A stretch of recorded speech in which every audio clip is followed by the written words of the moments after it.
എല്ലാം കൊടുത്തിട്ടും അവരുടെ റിസൾട്ട് ഒന്നും മാച്ച് ആകാത്തതുകൊണ്ട് ഒന്നും കണ്ടുപിടിക്കുക അപ്പോൾ അത്രയ്ക്ക് ഭീകരമായ ഒരു സ്ഥിതിവിശേഷമാണ് എന്നാണ് നമ്മൾ മനസ്സിലാക്കേണ്ടത്. സത്യസന്ധമായിട്ട് പറയുമെങ്കിൽ ഇതുവരെ ഒന്നും അങ്ങനെ ഐഡൻറ്റിഫൈ ചെയ്ത് കിട്ടിയിട്ടില്ല. ഇവരുടെ സഹോദരങ്ങൾക്ക് തിരിച്ചറിയാൻ പറ്റിയിട്ടില്ല എന്നുള്ളതാണ്.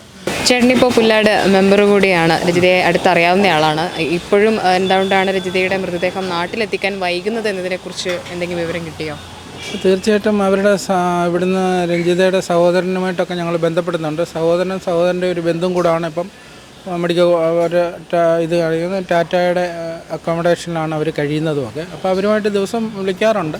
അപ്പോൾ അവർ പറയുന്നത് ഏകദേശം ഇനി 48 ബോഡി കൂടി ഇനി ഐഡൻറ്റിഫൈ ചെയ്യാനുണ്ട്. ആ ഒരു 48-ൽ രഞ്ജിതയുടെ ഒരു എന്തെങ്കിലും അറിയാൻ പറ്റുമെന്നുള്ളതാണ്. അങ്ങനെ അറിയുന്ന പക്ഷം ഇത് 72 മണിക്കൂർ വേണം ഇവരുടെ DNA ഒരു റിസൾട്ട് അറിയാൻ. അതാണ് ഏറ്റവും വലിയ ഒരു താമസം. അപ്പോൾ ആ 48 ബോഡികളിലൂടെ മാത്രമേ ഇനിയും പരിശോധിക്കാനുള്ളൂ. അത് ഏകദേശം ഇന്നും നാളെയുമായിട്ടൊക്കെ ഒരു പൂർണ്ണ അതിലെത്തുമെന്നാണ് വിശ്വസിക്കുന്നത്. അങ്ങനെ ഉണ്ടായി കഴിഞ്ഞാൽ ഉടൻ തന്നെ അവർ തിരിച്ച് നാട്ടിലേക്ക് അതിന് വേണ്ട ക്രമീകരണങ്ങൾ ചെയ്യും. അതിന് ഇവിടെ നാട്ടിൽ വന്നു കഴിഞ്ഞാൽ ഇവിടെ പുല്ലാട് പഠിച്ച സ്കൂളും രഞ്ജിത പഠിച്ചത് പുല്ലാട് SVH സ്കൂളെന്ന് പറയുന്ന നമ്മൾ ഈ നിൽക്കുന്നതിൻ്റെ തൊട്ടൊരു 50 മീറ്റർ അപ്പുറത്താണ്. അവിടെയാണ് ഇപ്പം മകൻ പഠിക്കുന്നതും അവിടെയാണ്. അപ്പം അവിടെ പൊതുദർശനത്തിന് വെക്കുക എന്നുള്ളതാണ് മെയിനായിട്ടുള്ള ഇപ്പം എല്ലാവരുടെയും ഒരു തീരുമാനം. അതിനുവേണ്ടി പഞ്ചായത്ത് കോയിപ്പുറം ഗ്രാമപഞ്ചായത്ത് അവരുടെ ഇതിൽ അവിടെ പൊതുദർശനത്തിന് വേണ്ട എല്ലാ ക്രമീകരണങ്ങളും നടത്തി കഴിഞ്ഞു. മൃതദേഹം കാണാൻ പറ്റിയോ, കണ്ടാൽ തിരിച്ചറിയുന്ന രീതിയിലാണോ മൃതദേഹങ്ങളുള്ളത്? അതിനെക്കുറിച്ച് എന്തെങ്കിലും ഒരിക്കലും അങ്ങനെ ഒരു സൂചന പോലും അവർ തന്നിട്ടില്ല. അവർ ഇളയ സഹോദരൻ കൂടെ ഉണ്ടെങ്കിലും മറ്റുള്ളവരുടെ എല്ലാം അവർ കണ്ടു കഴിയുമ്പോൾ തന്നെ അവർ വളരെയധികം വേദനാജനകമായിട്ടാണ് പറയുന്നത്. ഒന്ന് നോക്കി തിരിച്ചു പോരുക എന്നാണ് പറയുന്ന കാര്യം. അത്രയ്ക്ക് ഒരു മനസ്സിനെ വേദനിപ്പിക്കുന്ന രീതിയിലുള്ള കാഴ്ചകളാണ് അവർ കാണുന്നത്. അതിനെക്കുറിച്ചൊന്നും അവർ പറയുന്നില്ല.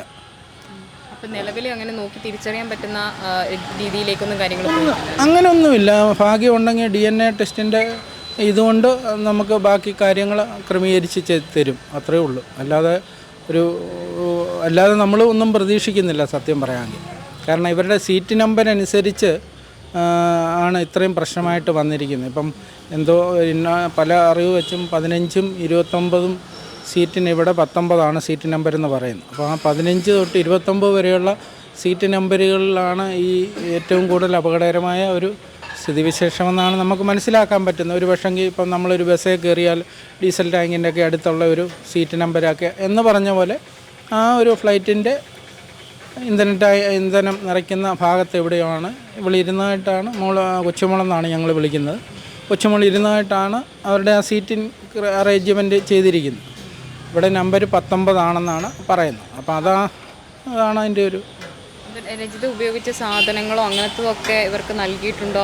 അതിൻ്റെ എന്തെങ്കിലും വിവരങ്ങൾ ഇപ്പോൾ ഇതുവരെ ഒരു വിവരം കിട്ടാത്തതെന്ന് പറഞ്ഞാൽ 4-5 ദിവസം മേളിലായി ഇവരിവിടുന്ന് അഹമ്മദാബാദിലേക്ക് പോയിട്ട് 5 ദിവസവും അവരുടെ ഹോട്ടലിൽ തന്നെ നിൽക്കുകയാണ്.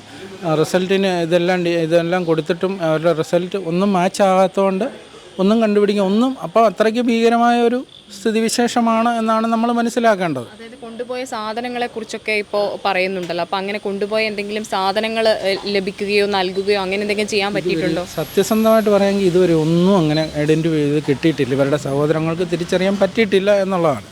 ഇനി നമ്മളും പ്രതീക്ഷിക്കുന്നത് ഈ DNA ടെസ്റ്റിൻ്റെ മാത്രമാണ്. മറ്റുള്ള ഇതുമായിട്ട് പരിശോധിച്ച് നോക്കുമ്പോഴുള്ള റിസൾട്ട് കിട്ടുമ്പോഴാണ് നമുക്കും ഒരു പ്രതീക്ഷ. അല്ലാതെ ഒന്നും ഇപ്പം ഉദാഹരണം എന്തെങ്കിലും ഡ്രസ്സാന്നേലോ അല്ലെ മറ്റുപയോഗിച്ച മറ്റൊന്നും ഒരു ആഭരണം ഒന്നും തിരിച്ചറിയാൻ പറ്റിയിട്ടില്ലെന്നാണ് അവരുടെ വീട്ടുകാരിൽ നിന്ന് നമുക്ക് മനസ്സിലാക്കാൻ പറ്റിയേക്കുന്നത്. ഇപ്പോൾ അവരവിടെ പോയതിന് ശേഷം നടന്ന നടപടിക്രമങ്ങളെക്കുറിച്ച് പറയുമ്പോഴാണെങ്കിലും ആ അപകടത്തിൻ്റെ ഒരു ഭീകരത ശരിക്കും മനസ്സിലാവുന്നുണ്ട് പറയുമ്പം. അതെങ്ങനെയാണ് തോന്നുന്നത്?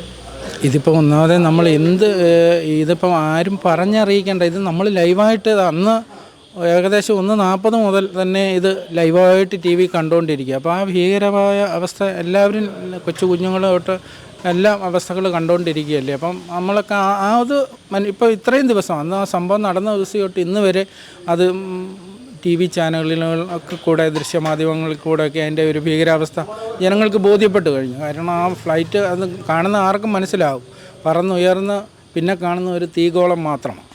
അപ്പോൾ എത്രമാത്രമായിരിക്കും ആ ഒരു ഭീകരാവസ്ഥ എന്നുള്ളത് നമുക്ക് മനസ്സിലാക്കാൻ പറ്റും. പിന്നെ ഞാൻ ഇന്നും രഞ്ജിതയുടെ വീട്ടിൽ പോയിരുന്നപ്പോൾ 7ാം ക്ലാസ്സിൽ പഠിക്കുന്ന മോളാന്നേലും 10ൽ പഠിക്കുന്ന മോനാന്നേലും ഒക്കെ അതിനോടൊക്കെ പൊരുത്തപ്പെട്ടു എന്ന് പറഞ്ഞു കഴിഞ്ഞാൽ സ്വാഭാവികമായിട്ടും നഷ്ടപ്പെട്ടത് അവർക്കാണ്. നമ്മളെക്കാട്ടിലൊക്കെ കൂടുതൽ നഷ്ടപ്പെട്ടത് അവർക്കാണെങ്കിലും ഇത്രയും നാളായിട്ട് അതിൻ്റെ ഒരു അത് അറിയിക്കാനുള്ളൊരു വിഷമം ഞങ്ങൾക്ക് 2-3 ദിവസം ഉണ്ടായിരുന്നു.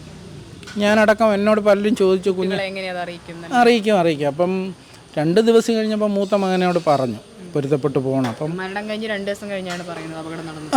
അല്ല, സത്യത്തിൽ ഇതിൻ്റെ ഈ ഫ്ലൈറ്റ് TV കൂടി ഇങ്ങനെ ഒരു അപകടം നടന്നു, ഇന്ന നാട്ടുകാർ പുല്ലാട് സ്വദേശി ഇത് ഈ ഫ്ലൈറ്റിലുണ്ട് എന്ന് പറയുമ്പോൾ എൻ്റെ ഒരു സുഹൃത്ത് എന്നെ വിളിച്ച് പറഞ്ഞു നിങ്ങളുടെ വീടിനടുത്താണ്, എവിടെയാണ് എന്ന് നോക്കാം. അപ്പം നമ്മളങ്ങനെ ചിന്തിക്കുന്ന പോലും ഇല്ല ഇവളാണെന്ന്, രഞ്ജിത കൊച്ചുമോൾ. കാര്യം തലേ ദിവസം പോലും ഞാനും അവളും കൂടി പുല്ലാടി ജംഗ്ഷനിൽ വെച്ച് കണ്ട് സംസാരിച്ച് പോയ വ്യക്തിയാണ്. ഇവൾ UK പോയെന്ന് പോലും ഞാൻ അറിഞ്ഞില്ല. പെട്ടെന്നല്ല, അപ്പോൾ ഒരു പേരുമായിട്ട് സാമ്യം ചെയ്ത് 1-2 ഫോൺ കോളുകളൊക്കെ ഞങ്ങളും ചെയ്തപ്പോഴാണ് പറയുന്നത് ഇവിടുന്ന് പോയിട്ടുണ്ട്. അപ്പം ഞാൻ ഓടി എൻ്റെ വീടിനടുത്താണ്, അവരുടെ വാർഡ് മെമ്പർ കൂടായിരുന്നു. അപ്പോൾ എൻ്റെ വീടിനടുത്ത് ആയതുകൊണ്ട് ഞാൻ വീട്ടിൽ നിന്ന് തന്നെ ഇറങ്ങി അങ്ങോട്ട് നടന്ന് വീട്ടിൽ ചെന്ന് കഥക് കൊട്ടി രഞ്ജിതയുടെ അമ്മയെ വിളിക്കുകയായിരുന്നു. അപ്പോൾ എന്നോട് ചോദിച്ചു എന്നാ മോനെന്ന് ചോദിച്ചു. ഞാൻ പറഞ്ഞു രഞ്ജിത പോയോന്ന് ചോദിച്ചു. കൊച്ചുമോൾ ഞാൻ രഞ്ജിതയെന്നല്ല കൊച്ചുമോളെന്നാണ് ഞങ്ങൾ വിളിക്കുന്നത്. കൊച്ചുമോൾ പോയി മിനിഞ്ഞാന്ന് പോയി, ഇന്ന് അവളവിടെ ചെല്ലും എന്ന് പറഞ്ഞു. അന്നേരം ഞാൻ ചോദിച്ചു എവിടുന്നാണ് പോയത്. ഉടനെ പറഞ്ഞു അപ്പോൾ അമ്മയ്ക്കും ചെന്നൈയിൽ നിന്ന് അങ്ങാണ്ട് അവർക്ക് അത്ര ക്ലിയറായിട്ട് അറിയത്തുള്ളൂ. പക്ഷേ ഇവൾ ചെങ്ങന്നൂർ റെയിൽവേ സ്റ്റേഷനിൽ നിന്ന് നെടുമ്പാശ്ശേരി ചെല്ലുകയും നെടുമ്പാശ്ശേരിയിൽ നിന്ന് ചെന്നൈയിലേക്ക് പോവുകയും ചെന്നൈയിൽ നിന്നായിരിക്കും ഇനി അഹമ്മദാബാദിലേക്ക് പോയത്. അത് അത്ര വീട്ടുകാർക്ക് ആരും കൊണ്ടുവിടാൻ പോയില്ല, ഒറ്റയ്ക്കാണ് പോയത്, ട്രെയിൻ കയറിയാണ് പോയത്.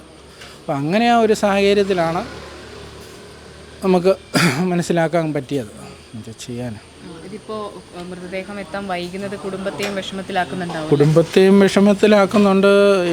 അവിടെയൊക്കെ എന്നും ജനങ്ങളുടെ ഒരു ഈ പ്രദേശത്തെ ബന്ധുക്കളല്ലാത്തവരും ഇതറിഞ്ഞു കേട്ട് വന്നവരും ഇന്നും ഇതുമായിട്ടൊന്നും ഒരു ബന്ധമില്ലാത്ത, ഒരുപക്ഷെ രഞ്ജിതയെ കണ്ടിട്ട് പോലും ഇല്ലാത്ത എൻ്റെ ഒരു ഫ്രണ്ട്, അതായത് നമ്മുടെ പല നാട്ടുകാരും ഇന്ന് നമുക്കവിടെ വരെ ഒന്ന് പോകണം എന്ന് പറഞ്ഞ് അവരെ ഒന്ന് ആശ്വസിക്കാൻ, അതുപോലെ ഭീകരമായൊരു ദുരന്തമാണല്ലോ.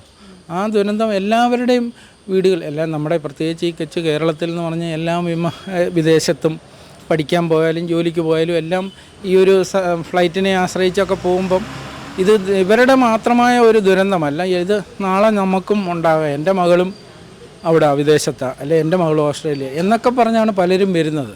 നമുക്കൊന്നും ഒരു ബന്ധവും അറിയത്തില്ല. ഇവരൊക്കെ വരുമ്പോഴാണ് പറയുന്നത് ഒന്ന് കാണാൻ വന്നതാണ്, മോടെ വീട്ടിലേക്കൊന്ന് വന്നതാണ്, എൻ്റെ അമ്മയും മക്കളെ ഒന്ന് ആശ്വസിപ്പിക്കാൻ വന്നതാണെന്നൊക്കെ പറഞ്ഞ് ഇങ്ങനെ പലരും വന്നുകൊണ്ടിരിക്കുന്നു. അവസാനമായി കാണണം എന്നായിരിക്കും അല്ലേ അമ്മയടക്കമുള്ളവർ. ഏറ്റവും സങ്കടകരമായ ഒരു സംഭവം എന്ന് പറഞ്ഞാൽ അവിടെ ഒരു സ്വപ്നമായിരുന്നു വീട്, അതിൻ്റെ ഒരു പണി സ്ട്രക്ചർ വർക്ക് തീർന്നതേ ഉള്ളായിരുന്നു. അപ്പോൾ ഇത്തവണ വന്ന്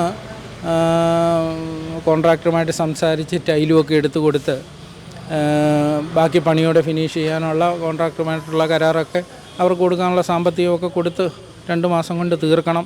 അത് കഴിഞ്ഞ് അമ്മയും പിള്ളേരെയും കൊണ്ട് ഇങ്ങോട്ട് മാറണം എന്നൊക്കെയുള്ള ഒരു സ്വപ്നം. 2 മാസം കഴിഞ്ഞ് ഇങ്ങനെ വരിക, UK പോയിട്ട് ഇങ്ങനെ വരിക, അത് കഴിഞ്ഞ് ഇവിടെ ജോയിൻ ചെയ്യുക എന്നുള്ള ഒരു ഉദ്ദേശമൊക്കെ ആയിരുന്നു. പക്ഷേ എല്ലാം ഇങ്ങനെ ഒരു വിധിയിൽ അവസാനിച്ചു.